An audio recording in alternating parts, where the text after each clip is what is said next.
Hi all, இன்னைக்கு ஆரி work கிளாஸில் double chain பால் stitch எப்படி போடலான்னு பார்க்கலாம். ஃபர்ஸ்ட் 3 லைன் ட்ரா பண்ணிக்கோங்க. அதில் சென்டர் லைனில் ஒரு லாக் ஸ்டிச் போட்டுக்கோங்க.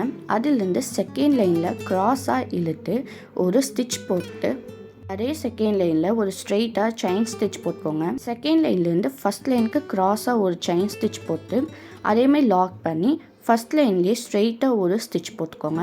அப்புறம் ஃபஸ்ட் லைன்லேருந்து செகண்ட் லைனுக்கு க்ராஸாக ஒரு ஸ்டிச் போட்டுக்கோங்க. இப்படியே நம்ம கண்டினியூ பண்ணிட்டு வந்தோம். இது பார்க்க உங்களுக்கு பாக்ஸ் ஸ்டிச் மாதிரி தான் இருக்கும். தேர்ட் லைனில் இருக்குது. ஸோ தேர்ட் லைனுக்கும் நம்ம போட்டு கம்ப்ளீட் பண்ணக்கப்புறம் தான் டபுள் செயின் பாக்ஸ் ஸ்டிச்சு வரும். ஸோ வீடியோவை கண்டினியூ பண்ணி பாருங்கள்.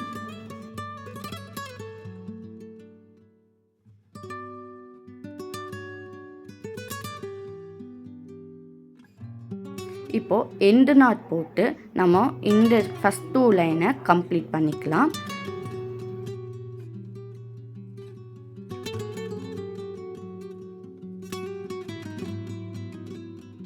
இப்போது தேர்ட் லைனில் எப்படி செயின்ஸ் போடலான்னு பாருங்கள். ஃபஸ்ட் லைனில் ஒரு லாக் ஸ்டிச் போட்டுக்கோங்க. அதிலிருந்து தேர்ட் லைனுக்கு க்ராஸாக இழுத்து நம்ம மேலே எப்படி ஸ்ட்ரெயிட்டாக போட்டோம் அதே மாதிரி அதோட ஸ்ட்ரெயிட்டாக பார்த்து போடுங்க.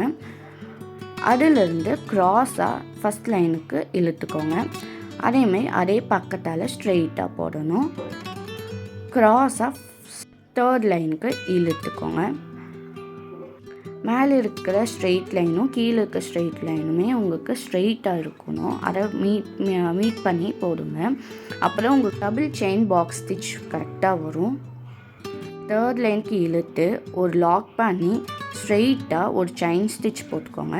அதில் ஃபஸ்ட் லைனுக்கு க்ராஸாக இழுத்து ஒரு லாக் பண்ணி செயின் ஸ்டிச் ஸ்ட்ரெயிட்டாக போட்டுக்கோங்க. இப்படியே தான் கண்டினியூ பண்ணிட்டு வந்தால் தான் நம்மளுக்கு கம்ப்ளீட்டாக double chain box stitch complete ஆகும்.